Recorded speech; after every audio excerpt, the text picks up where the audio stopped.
មករយៈចុងក្រោយនេះមានឃើញគ្នាយើងឆាតមកសួរនាំខ្ញុំច្រើនមែនតើអំពីការអាប់ដេតនៃការប៊ូសតាមផ្លូវក្រោយនៅក្នុងចុងឆ្នាំ2025នេះអញ្ចឹងបើយើងគិតទៅឥឡូវថ្ងៃនេះថ្ងៃទី19យប់ថ្ងៃទី19ណាស្អែកថ្ងៃទី20អញ្ចឹងគ្នាយើងឆាតមកឲ្យខ្ញុំធ្វើវីដេអូតាក់ទងជាមួយនឹងការប៊ូសតាមផ្លូវក្រោយក៏ដូចជាផ្លូវមុខបាទឥឡូវខ្ញុំនៅក្នុងវីដេអូនេះខ្ញុំបង្ហាញការប៊ូសតាមផ្លូវក្រោយនៅលើ account ថ្មីតែម្ដង account របស់ខ្ញុំដែលខ្ញុំចង់ប៊ូសនេះគឺ account ថ្មីបាទដែលខ្ញុំចង់ប៊ូស page ទៅលើលក់សម្ភារៈកីឡាបាទសម្ភារៈកីឡាគ្នាយើងបាទអញ្ចឹងជំហានដំបូងយើងត្រូវការភ្ជាប់ជាមួយនឹង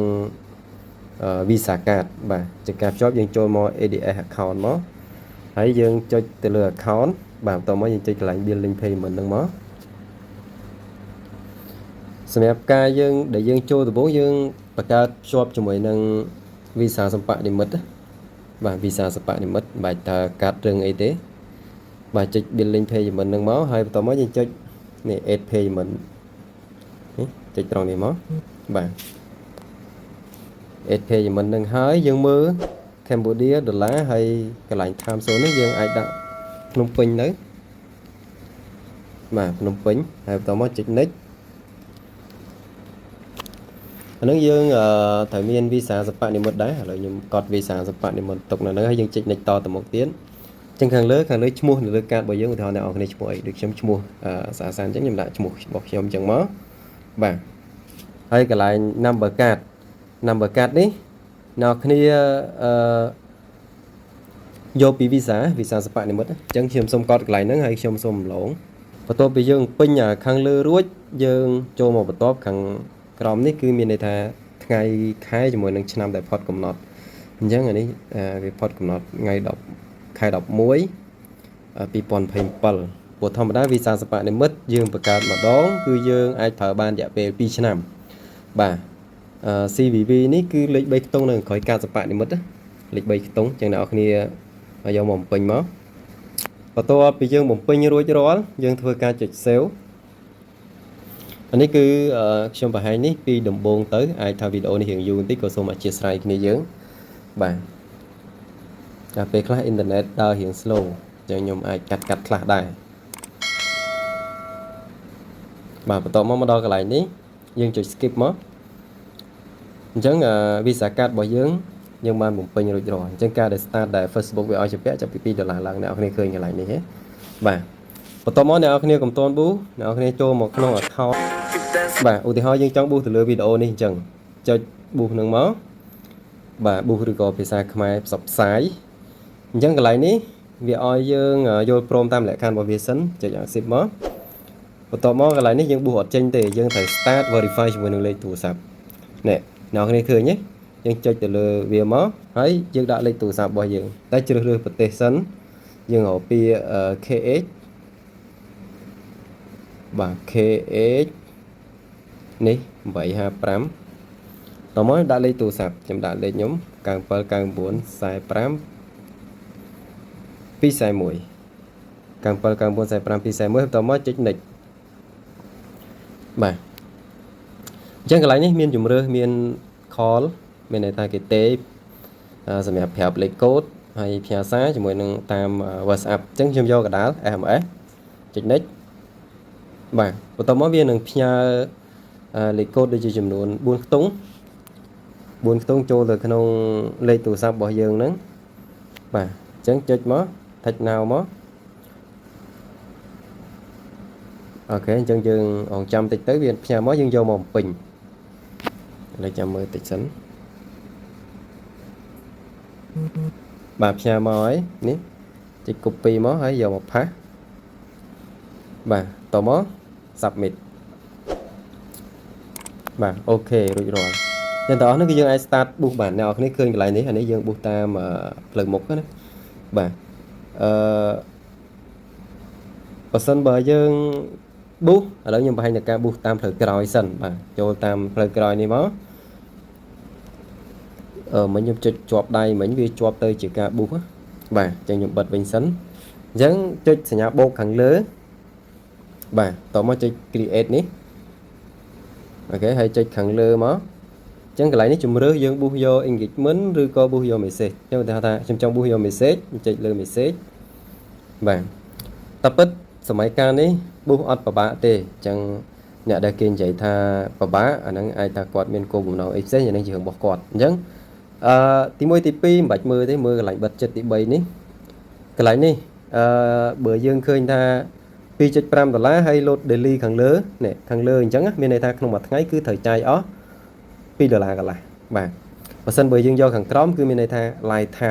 time នេះយើងអាចកំណត់ឧទាហរណ៍ថា$30យើងចាយ5ថ្ងៃចាយ10ថ្ងៃអីចឹងណាឥឡូវខ្ញុំចាយ daily ជាលក្ខណៈអូតូទៅមួយថ្ងៃគឺ C ត្រូវកាត់ចេញពីកងរបស់ខ្ញុំ$1កន្លះបាទតោះមកចុច continue ហើយខ្ញុំចុច next បាទមកដល់កន្លែងនេះ schedule មានន័យថាវា start ចាប់ពីថ្ងៃទី19នេះទៅបាទបើសិនជាអ្នកនរគ្នាចង់ start ថ្ងៃស្អែកថ្ងៃ20អ្នកនរគ្នាអាចកែកន្លែងហ្នឹងទៅចាប់ពីថ្ងៃ20វាចាប់ផ្ដើម start audience នេះអ្នកនរគ្នា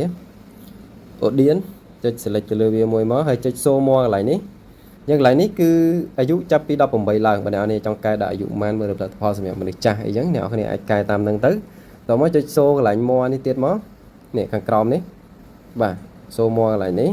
អញ្ចឹងអាយុនៅលើគេបងប្អូននេះគឺអាយុចាប់ពី18ដល់ប្រហែលអ្នកនរគ្នាដែលចង់ដាក់ឧទាហរណ៍សម្ភារៈកីឡារបស់ខ្ញុំដាក់ដល់អាយុ33ឆ្នាំបាទហើយបន្តមក gender មានន័យថាយើងចង់ឲ្យផលិតផលហ្នឹងទៅកាន់ប្រុសឬទៅកាន់ស្រីបាទចឹងនៅក្នុងនេះវាមាន all វាមាន men និង woman បាទហើយinterest នេះបើសិនជាអ្នកនរគ្នាចង់ដាក់ interest អ្នកនរគ្នាអាចដាក់ទៅបាទប៉ុន្តែឥឡូវគឺ Facebook វាចាប់បាននៅពេលណាដែលយើង upload វីដេអូចូលទៅក្នុងFacebook គឺ Facebook វាចាប់បានហើយថាយើងមានគោលបំណងចង់លក់ផលិតផលអីលក់អីទៅកាន់អ្នកណាបាទចុច continue មកបាទបន្តមកទៀតយើងឃើញកន្លែងដែលយើង edit មិញនេះបាទមានន័យថានៅ Cambodia អាយុចាប់ពី18ដល់33ហើយអ្នកឃើញហ្នឹងគឺទាំងប្រុសទាំងស្រីបាទ placement ចុចទៅលើ badge ហ្នឹងមកហើយចុចទៅលើវាមួយ select យកខាងក្រោមដើម្បីយើងកំណត់កន្លែង device នេះយើងដក desktop ចេញទៅព្រោះនៅស្រុកខ្មែរបើយើងក៏អត់សូវពេញនិយមដែរបាទបន្តមកយើង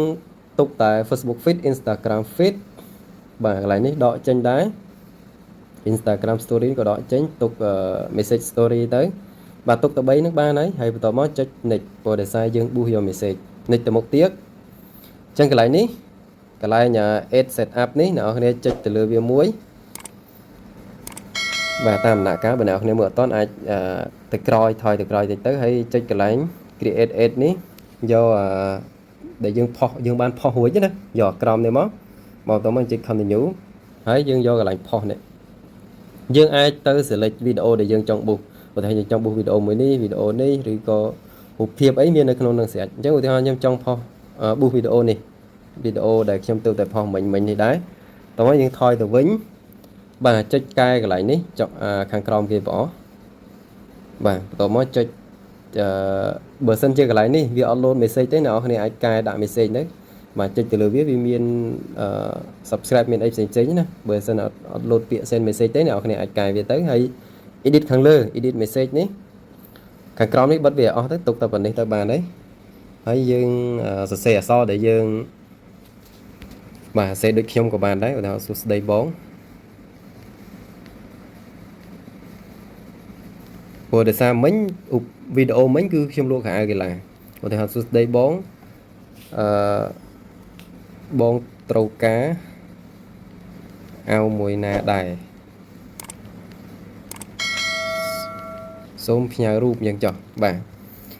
សូមផ្ញើរូបយ៉ាងទៅថយមកវិញមកអ្នកនរឃើញជាប់ទេបាទហើយបន្តមកចុច save ហើយចុច review តាមពិតការប៊ូសគឺប៉ុណ្ណឹងឯងដូចជាអត់មានអីត្រូវស្មុគស្មាញលើសពីហ្នឹងទេនេះវា show បង្ហាញបាទនេះគឺទី1នេះគឺ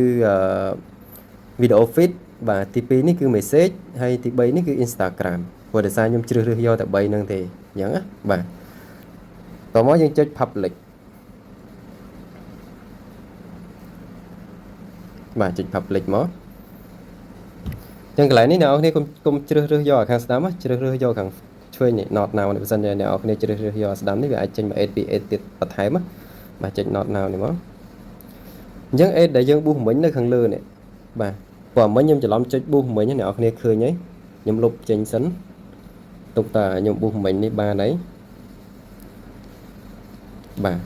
chứng vì ai load từ bố về ai load no edit chẳng mà từ tới vì load in review hay coi mới vì load preparingในពេលដែលវាចាប់ផ្ដើមស៊ីលុយបានខ្លះវានឹងលោតពាក្យថា active បាទដល់នេះចេញឃើញ load review បាទ in review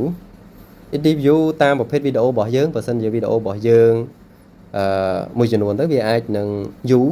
បាទអាចនឹងយូរឬក៏ចាយពេលទៅតាមជាក់ស្ដែងបើសិនជាវីដេអូយើងអត់ស្មុគស្មាញច្រើនទេអាចចាយពេលត្រឹម5នាទីទៅ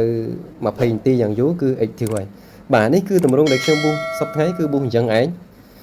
សំខាន់ទៅលើការដែលយើងធ្វើ content សំដៅទៅលើវីដេអូរបស់យើងហើយជាមួយនឹង technique សិល្បៈនៃការចាប់ភ្ញៀវរបស់យើងក៏ដូចជាផលិតផលវាជាតម្រូវការនៃរបស់អតិថិជនដែរឬក៏អត់ពេលខ្លះយើងផឹងប៊ូផឹងរៀន technique យ៉ាងណាប៉ុន្តែផលិតផលមិនមែនជាតម្រូវការក៏យើងអាចថាលក់ដាច់ច្រើនបានដែរអញ្ចឹងពីខ្ញុំទៅការប៊ូតាមផ្លូវក្រោយនៅចុងឆ្នាំ2025នេះដូចជាអត់មាន